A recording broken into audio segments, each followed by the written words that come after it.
За моей спиной горит жилой дом.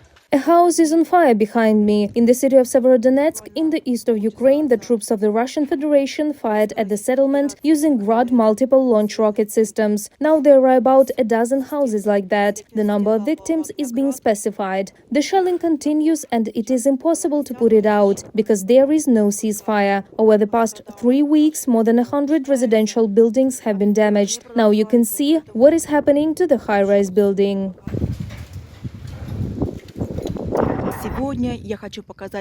Today, I want to show you what Russian troops, the so-called liberators, have done to this city. They continue to shell the city using Grad multiple launch rocket systems and heavy artillery. I want to show you one of the streets. Before the war, it was one of the main streets, Gvardeyski Avenue. This place has always been full of people at any time of the day or night. Now there are practically no people on the streets. This is how, according to the liberators, the Foxtrot shopping center and a number of cafes should look like on one of the central avenues.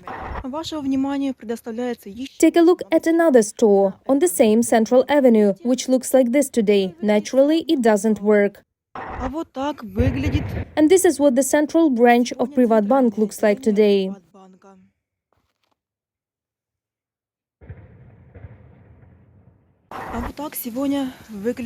And this is what Comfy looks like today. Water flows, icicles, ice flows. It cannot be repaired because the city continues to be shelled.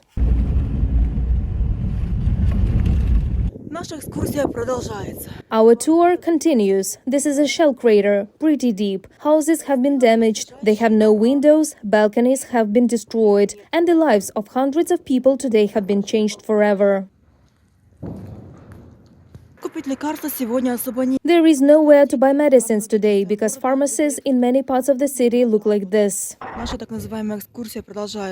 Our excursion continues under heavy artillery fire from the territory of the Russian Federation and from the side of the territories occupied by Russia. There used to be a local market here, which the residents proudly called the Tricky Market. But the Tricky Market is no longer tricky and not a market at all. This is what the market looks like from the inside. Well, here the so-called Russian liberators crashed in on a grand scale. Here is a supermarket, here is a flower shop. This is what the city of Severodonetsk looks like today after attack by Russian soldiers. Reported by Marina Stepanenko, Anastasia Volkova, UATV News.